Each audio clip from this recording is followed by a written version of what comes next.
Hey everybody, I'm Dean Graziosi. Welcome to the Weekly Wisdom. Thanks for all the great replies last week. I do, and some of you still ask, I do read every single reply or every single comment under my video. So if you have a message for me, anything you want, I do read every single one of them. In fact, it's great inspiration for me. I actually wake up in the morning, sometimes 5 o'clock, 5:30 before I go to the gym. I'll read them, then I come back. Anyway, it's a cool little ritual. I like it. So a couple of things. If you're new to the site, browse around, check out old videos. If we don't have your name and email address, log in up here. I'll give you my New York Times best-selling book for free, but most of all, we'll remind you of these weekly wisdoms every single week. If you don't have my new book, 30 Days to Real Estate Cash, well, it's my newest book. I'm working on another new one right now. Go ahead and grab it. It's an amazing book. It's changed a lot of lives. Okay, what do I want to talk about today? You know, I always bring in things to my into my videos that happen in my life. And the last 3 nights, I kid you not, I fell back into old habits. I woke up probably around 2 to 3 o'clock. Last night I went to bed at 11, woke up at 2 and never went back to sleep, just thinking. You know, sometimes when you got things on your mind, doesn't mean it has to be negative. It could be something exciting or thinking through a project.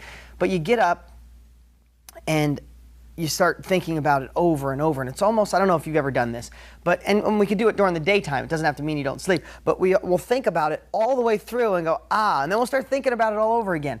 But mine happened to be falling into old habits, so I want to let you know that I still have to practice everything I teach you every single day. Mine were a couple negative thoughts, things that I'm working on. One project's not going so well, some other personal stuff, and I'm trying to all figure it out, right?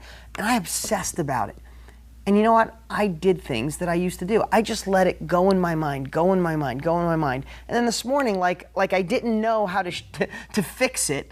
I'm like, oh my God. And so let me just share this with you. Again, I'm kind of all over the place because I'm just talking about something that's so real, so now. It happened last night, and I fixed it this morning.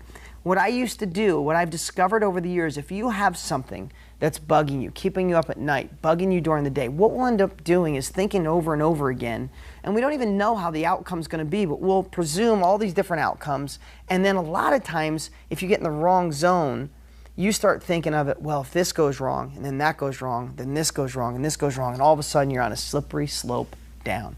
Well, let me just tell you how to kill that. And I did it this morning, and I'm like, duh. Is when you start having that thought in the middle of the night, the middle of the day, keeps you up, immediately write down what it is, and then write down the worst possible outcome and the best possible outcome.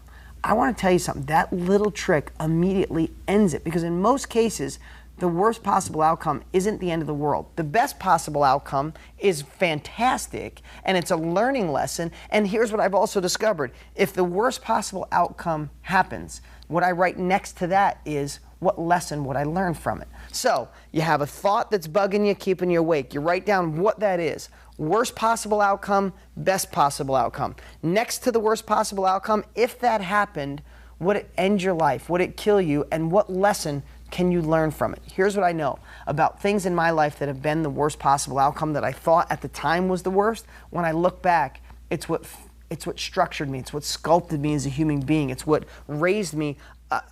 Adversity is what raises you to the next level. Things that go wrong teach you what not to do and make you stronger. What doesn't kill us makes us stronger. So at the end of the day, when I did that this morning, something that's been bothering me for 3 days, it ended like that, because the worst case scenario is not the end of the world. And if it does happen, I'm going to learn an amazing lesson for it. But most cases, I'm going to work to make it the best case scenario. So I know that today I was a little all over the place. It's because I slept 3 hours. But I really wanted to share that message. I think it's great. I think it'll help. And I got some amazing stuff coming your way. Have an awesome week.